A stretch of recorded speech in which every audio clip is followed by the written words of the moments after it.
سیدنا مولانا محمد وعلی آلہ وصحبہ وبارک وسلم وصلی علیہ۔ محترم المقام جناب اقبال احمد صاحب، صدر تحریک منہاج القرآن ضلع نمبر 3، محترم جناب عبد المالک گل صاحب، ناظم تحریک منہاج القرآن PP 109، محترم جناب قاری ظفر گل صاحب، امام و خطیب جامع مسجد حضرت ابو ذر غفاری رضی اللہ تعالی عنہ، محترم جناب علی احمد صاحب، صدر مسجد حاضہ، محترم فقیر حسین صاحب اور دیگر جو انتظامیہ ہے مسجد کی، ان سب کا بارے دیگر میں شکر گزار ہوں کہ انہوں نے مجھ جیسے ناچیز کو یہاں پر آنے کی دعوت دی اور مجھے عزت بخشی۔ اللہ تعالی ہمارا یہاں پر آنا، مل بیٹھنا، سماعت کرنا اپنی بارگاہ ربوبیت کے اندر قبول و منظور فرمائے۔ ابھی مجھ سے پہلے جو بیان چل رہا تھا، یقین جانیے اس کے بعد گنجائش نہیں رہتی کہ مجھ جیسا جو دین کا ایک ادنا سا طالب علم ہے مزید گفتگو کرے۔ سچی بات میں آپ کو بتا رہا ہوں،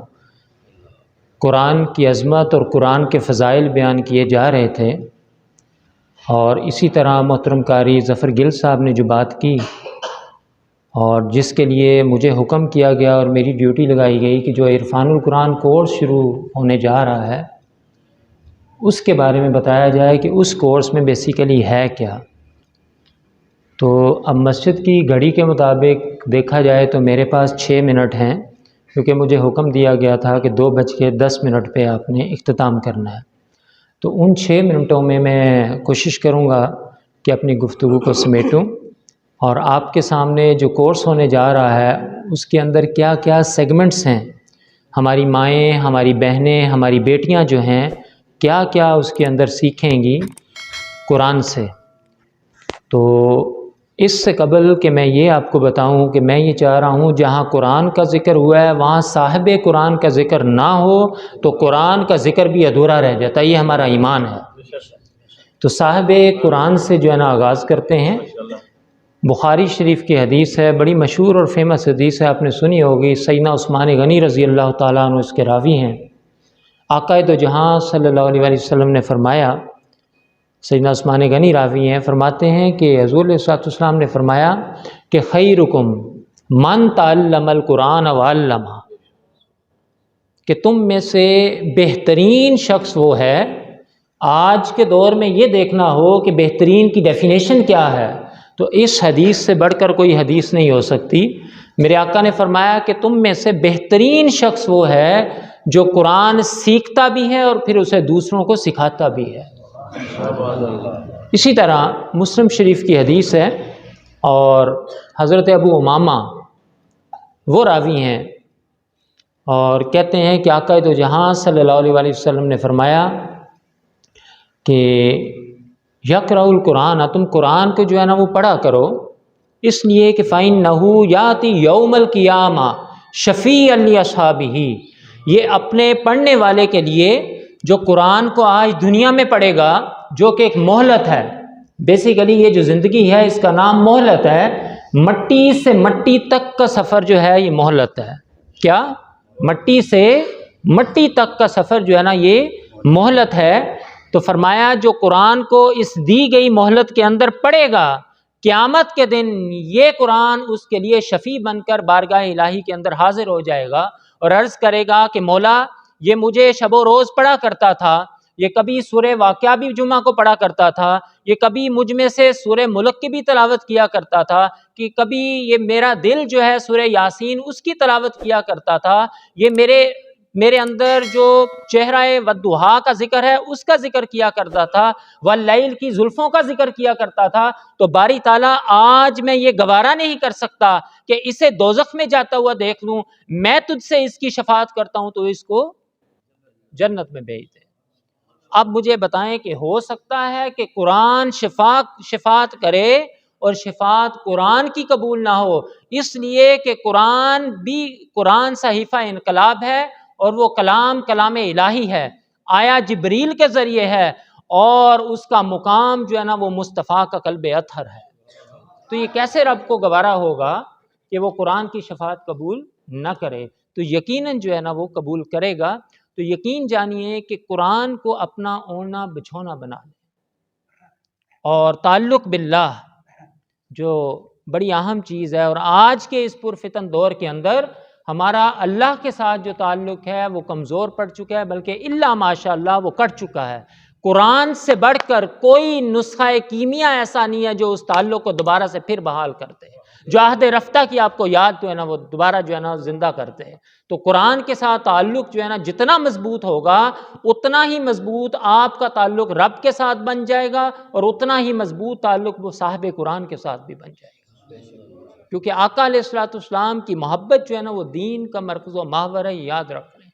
ایمان کا مرکز و محور یہی ہے، سارا ایمان اس کے گرد جو ہے نا وہ گھومتا ہے، باقی کچھ نہیں ہے۔ اور قرآن کے پھر آداب بھی ہیں، 5 آداب ہیں۔ ہم سمجھتے ہیں کہ بس قرآن کو پڑھ لیا جائے تو اس کا حق جو ہے نا ادا ہو جاتا ہے۔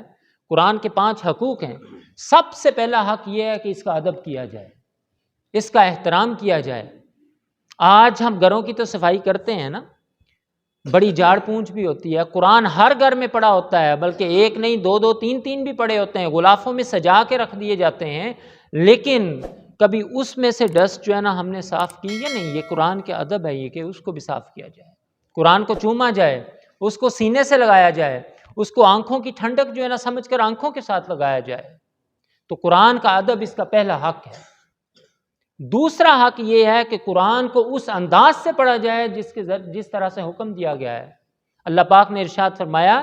کہ وَرَتِّلِ الْقُرْآنَ تَرْتِیلًا، لوگو جب تم قرآن پڑھنا شروع کرو تو ایسا نہ کرو کہ صرف تعلمون اور یعلمون سمجھ آ جائے۔ میں بڑی معذرت کے ساتھ، علماء کرام بیٹھے ہوئے ہیں، آج ہماری مساجد کا یہ حال ہو چکا ہے۔ ابھی رمضان آئے گا، آپ دیکھیں گے یا تو تعلمون سمجھ آتا ہے یا یعلمون سمجھ آتا ہے، کچھ پتہ نہیں چلتا کہ بیچ میں کیا ہے۔ ارے قرآن تو یہ کہہ رہا ہے کہ وَرَتِّلِ الْقُرْآنَ تَرْتِیلًا، ارے جب تم قرآن کو پڑھو، یہ کلام الہی ہے، یہ وہ کلام ہے جو مصطفیٰ کے قلب اطہر پر نازل ہوا ہے، اس کا ادب یہ ہے کہ تم اس کو بڑا خوب ٹھہر ٹھہر کر پڑھو۔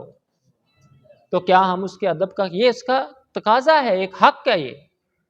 اور تیسرا حق اس کا یہ ہے کہ جو تم نے پڑھ لیا ہے اب اس کو اتارنا بھی ہے،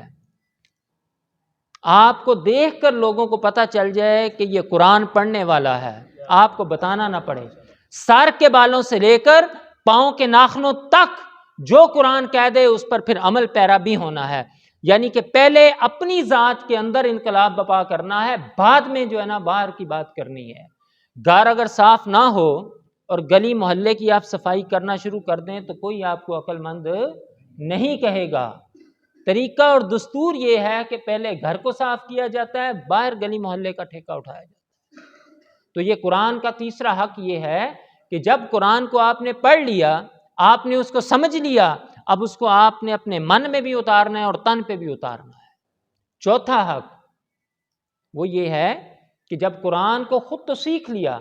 اس پر عمل بھی کر لیا، اب اس کی تعلیمات کو آپ نے آگے پھیلانا بھی ہے۔ فرمایا کہ تم میں سے ایک جماعت ایسی ہونی چاہیے جو لوگوں کو امر بالمعروف و نہی عن المنکر کا حکم دیتی ہو، تو اس کی تعلیمات کو آگے پھیلانا یہ بھی اس کا حق ہے۔ تو ان حقوق کے ساتھ ان کو جب مد نظر رکھیں گے تو پھر قرآن کا جو ہے نا حق ادا ہوگا۔ اور آج اگر ہم اپنے گریبانوں پہ جھانکیں تو یقین کریں ہم تو شاید اس کا ایک حق بھی کما حق کو ادا نہیں کر رہے۔ اور یاد رکھیے کہ عربی دنیا کی فصیح و بلیغ زبان ہے، اس کے زبر اور زیر حرکت کے تبدیل ہونے سے ہی معنی زمین آسمان کا فرق پڑ جاتا ہے، یہ ایسی زبان ہے۔ اور پھر انسان جو ہے نا وہ گناہ کبیرہ کا مرتکب ہو جاتا ہے۔ تو آپ خوش قسمت ہیں، میں اپنی بات کو وائنڈ اپ کر رہا ہوں کہ یہاں پر عرفان القرآن کورس جو ہے نا ہماری ماؤں بہنوں بیٹیوں کے لیے سٹارٹ ہو رہا ہے۔ بحمد اللہ تعالیٰ میرا خیال ہے کہ انشاءاللہ العزیز جو فصل بہار، جو نیکیوں کی فصل بہار ہے، آقا علیہ الصلوۃ والسلام نے رمضان المبارک کو قرار دیا، اس ماہ مقدس کے اندر یہ کورس سٹارٹ ہو رہا ہے یہیں پر، اور اس کے اندر جو سیگمنٹس ہوں گے میں چیدہ چیدہ آپ کو بتایا دیتا ہوں کہ سب سے پہلے جو ہے نا اس کے اندر حصۃ التجوید شامل ہے، قرآن کا فونیٹک سسٹم شامل ہے۔ آج ہم انگریزی سیکھنے کے لیے تو اپنے بچوں کو بڑی بڑی جو ہے نا وہ اداروں یونیورسٹیز کے اندر بیچتے ہیں، بڑے بڑے جو ہے نا وہ فیسیں جو ہے نا باری بڑھتے ہیں، اور وہ ڈیفرنٹ قسم کے اینگلز کے ساتھ جو ہے نا صحیح پروننسیشن ادا کرتا ہے۔ کبھی ہم نے سوچا ہے کہ جو زبان آنکھ بند ہوتے ہی سب کی زبان بن جانی ہے اور پھر جنتیوں کی زبان بھی یہی ہونی ہے، کیا اس کی ادائیگی کے لیے بھی ہم کوشش کرتے ہیں یا نہیں کرتے؟ تو اس کا فونیٹک سسٹم جو تجوید ہے وہ پوری مکمل تجوید جو ہے نا وہ پڑھائی جائے گی، جس کے ساتھ پتہ چلے گا قرآن کو ترتیل کے ساتھ جو ہے نا وہ کیسے پڑھنا ہے۔ دوسرا سیگمنٹ، با محاورہ ترجمہ نہیں صرف کروایا جائے گا، وہ رٹا ہوتا ہے، کنسیپٹس کلیئر نہیں ہوتے، لفظی ترجمہ بھی کروایا جائے گا اور پھر با محاورہ، کیونکہ لفظی آئے گا تو با محاورہ کروانے کی ضرورت نہیں پڑتی، پھر آپ اس کو خود جو ہے نا با محاورہ کنورٹ کر لیں گے۔ اور میں آپ کو دعوے سے یہ بات کہہ رہا ہوں کہ جگہ جگہ مختلف جگہوں پر جو ہے نا اس قسم کے کورسز کروائے جاتے ہیں۔ یقین کیجئے گا، آپ اپنی بیٹیوں کو، ہماری مائیں بہنیں بیٹیاں جب آئیں گی یہاں پر اور یہ کورس کریں گی، وہ خود آپ کو گھر جا کر بتائیں گی کہ ہم نے اس طرح سے ترجمہ سیکھا ہے کہ ہم 30 ڈیز یا 25 ڈیز کے بعد اس قابل ہو جائیں گی کہ ہم قرآن کو بغیر ترجمے کے خود اس کا ترجمہ کر سکیں گی۔ اس فیکٹری سے نکل کر آنے والا جو ترجمہ ہوگا یا جس انداز سے ترجمہ کروایا جائے گا وہ ایک انفرادی حیثیت رکھتا ہو۔ اسی طرح پھر اس کے بعد حصہ گرامر بھی شامل ہوگا۔ ضروری جو گرامر ہے عربی کی، آپ جانتے ہیں کہ کسی بھی زبان کو دوسری زبان میں ٹرانسلیٹ کرنے کے لیے گرامر کی ضرورت ہوتی ہے، بغیر گرامر کے آپ اس کی ٹرانسلیشن نہیں کر سکتے۔ تو جو ضروری تجوید ہوگی حصہ صرف اور نحو میں سے، وہ بھی جو ہے نا وہ بتائی جائے گی تاکہ ترجمہ جو ہے نا اس کے اندر آسانی ہو سکے۔ پھر اسی طرح ضروری فقہی مسائل، بنیادی جو فقہی مسائل ہیں ان سے آگاہ کیا جائے گا، اور اس کے ساتھ ساتھ جو ضروری تفسیری نکات ہیں، جہاں جہاں جن آیات میں سمجھا جائے گا کہ یہ ضروری ہے اس کی تفسیر، وہ بھی آگاہ کیے جائیں گے۔ اور آخر میں حصۃ الدعا اور حصۃ الحدیث بھی ہوا کرے گا، ایک حدیث اور ایک دعا جو قرآن سے دعائیں ثابت ہیں وہ بھی، اور اسی طرح احادیث نبویہ صلی اللہ تعالیٰ علیہ وآلہ وسلم سے جو دعائیں شامل ہیں وہ بھی شامل ہوں گی۔ معذرت میں نے 6 منٹ مزید اوپر لے لی، میں اسی کے ساتھ اقبال کے اس شعر کے ساتھ اپنی گفتگو جو ہے نا وہ میں ختم کرتا ہوں، سمیٹتا ہوں کہ اقبال نے فرمایا تھا، ہم نے شکوہ تو بڑا کیا تھا نا، یاد ہے نا،